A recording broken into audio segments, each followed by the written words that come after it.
നമ്മുടെ ടെലിവിഷൻ സ്ക്രീനുകളിൽ കുടുംബ പ്രേക്ഷകരൊക്കെ വളരെ സ്വീകാര്യപൂർവ്വം സന്തോഷപൂർവ്വം കൈയടിച്ചുകൊണ്ട് നെഞ്ചിലേറ്റിയ ഒരു ഒരു പരമ്പരയാണ്, അല്ലെങ്കിൽ ഒരു സീരിയലാണ് ഈ ഉപ്പും മുളകും എന്ന് പറയുന്നത്. അതിലെ ബിജു സോപാനത്തിൻ്റെ കഥാപാത്രവും അതോടൊപ്പം തന്നെ ശ്രീകുമാറിൻ്റെ കഥാപാത്രമൊക്കെ പ്രേക്ഷക ഹൃദയങ്ങളിൽ, പ്രത്യേകിച്ചും യുവാക്കൾക്കിടയിലൊക്കെ ഹരം കൊള്ളിച്ച കഥാപാത്രങ്ങളാണ്. അവർക്കെതിരെ ഇപ്പോൾ ഒരു ആരോപണം, ഒരു ലൈംഗിക അതിക്രമ ആരോപണമാണ് ഒരു നടി ഉന്നയിച്ചിരിക്കുന്നത്. ഈ ഹേമ കമ്മിറ്റി റിപ്പോർട്ടുമായി ബന്ധപ്പെട്ടുള്ള അന്വേഷണ സംഘത്തിന്, പ്രത്യേക അന്വേഷണ സംഘത്തിന് മുമ്പാകെയാണ് ഈ നടി മൊഴി കൊടുത്തിരിക്കുന്നത് എന്നാണ് നമുക്ക് അറിയാൻ വേണ്ടിയിട്ട് സാധിക്കുന്നത്. എന്താണ് ഇതിന്റെ വിശദാംശങ്ങൾ? ഇത് നമുക്ക് വിശ്വാസയോഗ്യമായിട്ടുള്ളൊരു കാര്യമാണോ? അത് യഥാർത്ഥത്തിൽ ഹേമ കമ്മിറ്റി റിപ്പോർട്ട് ആയി ബന്ധപ്പെട്ട് അല്ലെങ്കിൽ അതിനോടനുബന്ധിച്ച് കുറേയേറെ ആരോപണങ്ങൾ വന്നിട്ടുണ്ടായിരുന്നു. അത് അന്വേഷിക്കാൻ വേണ്ടി സർക്കാർ പ്രത്യേക അന്വേഷണ സംഘത്തെ വെച്ചു. പിന്നീട് കോടതിയുടെ ഇടപെടലോടുകൂടി ഹേമ കമ്മിറ്റി റിപ്പോർട്ടിനകത്ത് കാര്യങ്ങൾ പരിശോധിക്കാനും അതുമായി ബന്ധപ്പെട്ട് കേസെടുക്കാൻ പറ്റുമെങ്കിൽ കേസെടുക്കാനും പ്രതികളുടെ പേര് പുറത്തുവിടാതെ, ഇരയുടെ പേര് പുറത്തുവിടാതെ കാര്യങ്ങൾ അന്വേഷിക്കാനും വേണ്ടി ഹൈക്കോടതി തന്നെ പറഞ്ഞു. അതുകൊണ്ട് തന്നെ ഹേമ കമ്മിറ്റി റിപ്പോർട്ട് ഇതുവരെ പൊതുജനങ്ങളുടെ മുമ്പിലേക്ക് എത്തിയിട്ടില്ല. പക്ഷേ അതുമായി ബന്ധപ്പെട്ട് വന്ന കുറേയധികം ആരോപണങ്ങളുണ്ട്. അതായത് അതിനുശേഷം പുറത്തു വന്ന കുറേയധികം ആരോപണങ്ങളുണ്ട്. അത്തരത്തിൽ പുറത്തു വന്ന ആരോപണങ്ങളിൽ പലതും കഴമ്പില്ലാത്തതാണ് എന്നുള്ള രീതിയിലേക്കുള്ള കാര്യങ്ങൾ വളരെ കൃത്യമായി പുറത്തു വന്നു. ചില ആളുകൾ ആ പരാതിയിൽ നിന്ന് പൊടുന്നനെ പിന്മാറുന്നു. അത്തരത്തിലുള്ള പ്രതിഷേധത്തിൻ്റെ ഭാഗമായി ഞാൻ പിന്മാറുന്നു എന്നൊക്കെ പറഞ്ഞ് പിന്മാറിയ ആളുകളൊക്കെ ഉണ്ട്. അപ്പോൾ അങ്ങനെയൊക്കെ കാര്യങ്ങൾ നിൽക്കുമ്പോഴാണ് ബിജു സോപാനത്തിനെതിരെയും അതുപോലെ തന്നെ പി എസ് ശ്രീകുമാറിനെതിരെയും ഇത്തരത്തിലൊരു ആരോപണം വരുന്നത്.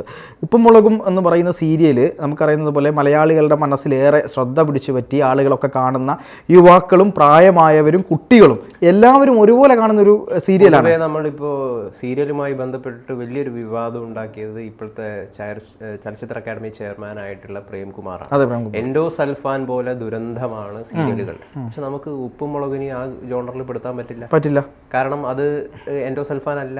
സാധാരണ മറ്റ് ചില ടെലിവിഷനുകളിൽ ചാനലുകളിൽ വരുന്ന പോലുള്ള എന്താണ് ഈ പരദൂഷണം പറച്ചലും അതോടൊപ്പം തന്നെ അമ്മായി പോരും അതുപോലുള്ള വളരെ വൃത്തികെട്ട ഒരു സെൻസിബിലിറ്റി ഉണർത്തുന്ന രീതിയിലല്ല ഉപ്പും മുളകിൻ്റെ ഒരു തിരക്കഥയും അതിൻ്റെ ഒരു സഞ്ചാരം എന്ന് പറയുന്നത്. അതുകൊണ്ട് തന്നെയാണ് അതിന് യുവാക്കൾക്കിടയിൽ തന്നെ വലിയ രീതിയിലുള്ള ഒരു സ്വീകാര്യത കിട്ടുന്നത്. അതുകൊണ്ട് ആ സീരിയലിൽ നമുക്ക് ഒരിക്കലും എൻഡോസൾഫാനാണെന്ന് പറയാൻ വേണ്ടി പറ്റില്ല. അപ്പം അത് നല്ലൊരു എൻ്റർടൈനറാണത്. പിന്നെ ഒരു മനുഷ്യൻ്റെ സാധാരണ പ്രശ്നങ്ങളെ രസകരമായി അവതരിപ്പിക്കുക എന്നതാണ് ഉപ്പും മുളകിലൂടെ അവർ ചെയ്തുകൊണ്ടിരിക്കുന്നത്. മാത്രമല്ല അതിലെ കുട്ടി, അതിലെ ക്യാരക്ടർ മറിമായുണ്ട്. പിന്നെ അതുപോലെ വിനോദ് കോവൂർ പണ്ട് ചെയ്തുകൊണ്ടിരുന്ന ഒരു സീരിയൽ ഉണ്ടായിരുന്നു മീഡിയ വണ്ണിൽ, M.I.T. മൂസ. ഇത്തരം സീരിയലുകളൊക്കെ വളരെ നല്ല സീരിയലുകളായിരുന്നു. അപ്പം ഇതുമായി ബന്ധപ്പെട്ട് ഈ സീരിയലിൻ്റെ സെറ്റിൽ വെച്ചിട്ട് ഇവർ അതിക്രമം നടത്തി എന്നതാണ് പരാതിയായി വന്നിരിക്കുന്നത്. അതും ഈ രണ്ട് നടന്മാർ ഒരുമിച്ച് അതിക്രമം നടത്തി എന്നല്ല പറയുന്നത്. ഇതിലൊരു നടൻ ഈ സീരിയലിൽ തന്നെ അഭിനയിക്കുന്ന ഒരു നടിയോട് ലൈംഗികാതിക്രമം കാണിച്ചു എന്നതാണ് ഗുരുതരമായ പരാതിയായിട്ട് വന്നിട്ടുള്ളത്. ഇതിലേത് നടനാണ് ഇപ്പോൾ ലൈംഗിക അതിക്രമം കാണിച്ചത് എന്നുള്ളത് പോലീസോ അല്ലെങ്കിൽ മറ്റാളുകളോ പുറത്തുവിടാത്ത സാഹചര്യത്തോളം നമുക്കത് പുറത്തുവിടാൻ പറ്റില്ല. നടിയുടെ പേരും ഇപ്പോൾ തൽക്കാലം നമുക്ക് പുറത്തു പറയാൻ പറ്റാത്ത അവസ്ഥ. കാരണം ഇരയുടെ പേര് വെളിപ്പെടുത്താൻ പറ്റില്ല. അതുകൊണ്ട് തന്നെ ആരാണ് എന്താണെന്നൊന്നും പറയാൻ പറ്റില്ല. ഈ നടി പറഞ്ഞിരിക്കുന്നത് ഈ സീരിയലുമായി ബന്ധപ്പെട്ട് തന്നെ നടത്തിയ ഒരു ചർച്ചയുടെ അല്ലെങ്കിൽ ഒരു കാര്യവുമായി ബന്ധപ്പെട്ട് സംസാരിച്ചു കൊണ്ടിരിക്കുമ്പോൾ ഇതിലൊരു നടൻ ലൈംഗിക അതിക്രമം നടത്തി എന്നാണ് ഈ നടി പരാതിപ്പെട്ടിട്ടുള്ളത്. അത് തന്നിൽ ഒരുപാട് മാനസികമായിട്ടുള്ള ആഘാതങ്ങൾ ഉണ്ടാക്കി. താൻ അത് രണ്ടുപേരും ഒരാളാണ് ലൈംഗിക അതിക്രമം നടത്തിയത്. അത് തനിക്ക് ഭയങ്കര മാനസികമായ ആഘാതം ഉണ്ടാക്കി. താൻ അതിലിങ്ങനെ വല്ലാതെ ബുദ്ധിമുട്ടി നിൽക്കുന്ന സമയത്ത് ഇത് പുറത്തു പറയരുത് എന്നുള്ള രീതിയിൽ ഭീഷണിപ്പെടുത്തി മറ്റൊരു നടൻ ഭീഷണിപ്പെടുത്തി. ബിജു സോപാനമോ അല്ലെങ്കിൽ പി ശ്രീകുമാറോ ഇതിൽ ഏതെങ്കിലും ഒരു നടൻ ലൈംഗിക അതിക്രമം നടത്തുകയും മറ്റൊരാൾ ഈ പറയുന്നത് പോലെ ഇത് പുറത്തു പറയരുത് എന്നുള്ള രീതിയിൽ ഭീഷണിപ്പെടുത്തി തന്നെ മാനസികമായി തകർത്തു എന്നുള്ള രീതിയിലാണ് പരാതി കൊടുത്തിരിക്കുന്നത്. പോലീസ് ഈ രണ്ട് കുറ്റങ്ങളും ഒരേ രീതിയിലാണ് കണ്ടത്. അതായത് പീഡനത്തിൻ്റെ വകുപ്പ് തന്നെയാണ് ഈ ഭീഷണിപ്പെടുത്തലും. അതായത് കുറ്റം മറച്ചു വെക്കുക അല്ലെങ്കിൽ കുറ്റം ചെയ്ത പ്രതിയെ സംരക്ഷിക്കുന്ന രീതിയിലേക്ക് കാര്യങ്ങളെ കൊണ്ടുപോവുക, ഇരയെ ഭീഷണിപ്പെടുത്തുക തുടങ്ങി ഗുരുതരമായ വകുപ്പുകൾ ഈ നടന്മാർക്കെതിരെയും എടുത്തിട്ടുണ്ട്. രണ്ട് കാര്യങ്ങളാണ് ഇതുമായി ബന്ധപ്പെട്ട് പുറത്തോട്ട് വരുന്നത്. ഒന്ന്, ബിജു സോപാനം അല്ലെങ്കിൽ പി ശ്രീകുമാർ. ഈ ബിജു സോപാനത്തെ സംബന്ധിച്ചിടത്തോളം ബിജു സോപാനം ഇതുവരെ ഇത്തരത്തിലുള്ള ഒരു മോശം പെരുമാറ്റം, അതായത് സ്ത്രീകളുമായി ബന്ധപ്പെട്ട് ഒരു മോശം പെരുമാറ്റത്തിന് അടിമയോ അല്ലെങ്കിൽ അത്തരത്തിലുള്ള കാര്യങ്ങളോ പരാതികളോ ഒന്നും തന്നെ പുറത്ത് വന്നിട്ടില്ല എന്നുള്ളതാണ് ഒരു വിഭാഗം ആളുകൾ പറയുന്നത്. അതുകൊണ്ട് തന്നെ ഈ ബിജു സോപാനം ഇങ്ങനെയൊക്കെ ചെയ്യുമോ, അല്ലെങ്കിൽ ഇത് എന്ത് തരത്തിലുള്ള വാർത്തയാണ് ഇത്തരം കാര്യങ്ങൾ വരുന്നത്, ഇതിൻ്റെ പുറകിൽ എന്തെങ്കിലും പ്രശ്നമുണ്ടോ, ഇനി പിന്നെ എന്തെങ്കിലും തരത്തിലുള്ള എന്താണ് ഈ തമ്മിലുള്ള പ്രശ്നങ്ങൾ ഉണ്ടാകുമല്ലോ, അത്തരത്തിലുള്ള പ്രശ്നങ്ങളുടെ പുറത്ത് വന്ന പരാതിയാണോ ഇത് എന്നുള്ള തരത്തിലുള്ള ചർച്ചകളൊക്കെ പുരോഗമിക്കുന്നുണ്ട്. ശ്രീകുമാറുമായി ബന്ധപ്പെട്ടും ശ്രീകുമാർ ഇപ്പം കല്യാണമൊക്കെ കഴിഞ്ഞ് ആ സീരിയലൊക്കെ തന്നെയുള്ള ഒരു നടിയുമായിട്ടായിരുന്നു കല്യാണമൊക്കെ കഴിഞ്ഞിരുന്നത്.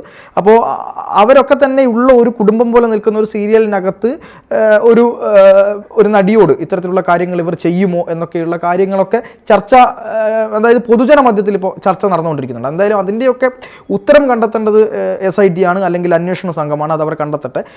എന്നാൽ പോലും ഇവിടെ ഇപ്പം ഈ ഹേമ കമ്മിറ്റി റിപ്പോർട്ടിന് ശേഷം പുറത്തു വന്ന കുറേ കാര്യങ്ങളിൽ എന്താണ് ഈ ഒരു മനഃപൂർവ്വമുള്ളൊരു പകപോക്കൽ, അതായത് ഒരു വ്യക്തിക്കെതിരെ കാര്യങ്ങൾ വിളിച്ചു പറയുക, എന്നിട്ട് അതിലൂടെ ഒന്ന് ശ്രദ്ധയാവാൻ ശ്രമിക്കുന്ന ആളുകളുടെ അത് ചരിത്രങ്ങളൊക്കെ നമ്മൾ കണ്ടതാണ്.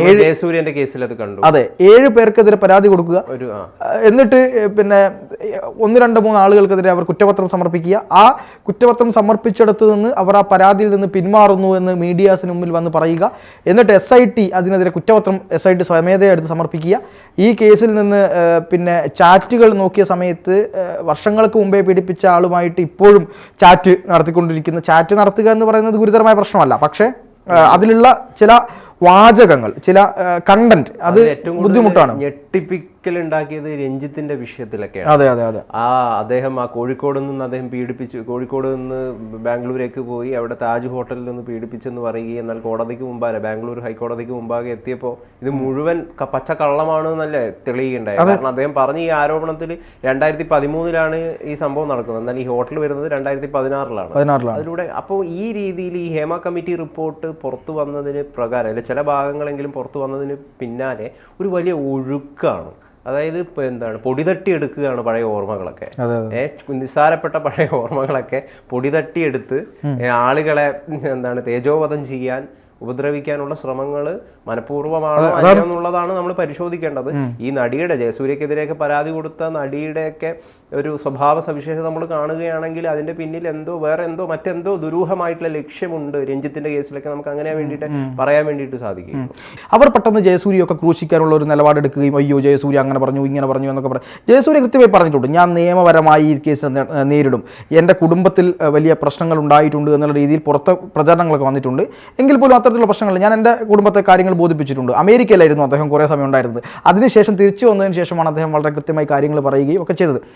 ഈ ആളുമായി ബന്ധപ്പെട്ട്, ഈ പറയുന്ന പരാതി കൊടുത്ത ആളുമായി ബന്ധപ്പെട്ട് ചരിത്രങ്ങൾ, അല്ലെങ്കിൽ ഇവരെന്തായിരുന്നു, എന്താണ് ചെയ്തുകൊണ്ടിരുന്നത് എന്നൊക്കെ നോക്കുമ്പോൾ നമ്മൾ ഞെട്ടിപ്പോവും. കാര്യം ഒരു വലിയ പരാതി അവർക്കെതിരെ വന്നത് എന്താണ്, പിന്നെ വളരെ വലിയ രീതിയിൽ ഒരു പുരുഷനെ ഭീഷണിപ്പെടുത്തി വല്ലാത്ത തരത്തിൽ ഉപദ്രവിക്കുന്നു എന്നുള്ള പരാതി നമ്മുടെ ചാനൽ തന്നെ വർക്ക് ചെയ്യുന്ന ധന്യയുടെ അടുത്ത് അവർ ആ യുവാവ് വെളിപ്പെടുത്തിയ കാര്യം കൃത്യമായി ഷൂട്ട് ചെയ്ത് പിന്നെ എന്താണ് വാർത്ത ചെയ്യാൻ വേണ്ടിയിട്ട് ഒരു 2-3 വർഷങ്ങൾക്ക് മുമ്പ് സംഭവിച്ചൊരു കാര്യമാണ്. ആ ന്യൂസ് അന്ന് അവർ എന്തോ കാരണവശാൽ അത് പുറത്തു വിട്ടില്ല. കാരണം എന്തോ പിന്നെ ഒരു സ്ത്രീയല്ലേ, ആ തരത്തിൽ പെരുമാറണ്ട എന്നുള്ള ചില കാര്യങ്ങൾ കൊണ്ട് അന്നത് പുറത്തു വിടാനുള്ള എന്തോ സാഹചര്യം ഉണ്ടായിരുന്നില്ല.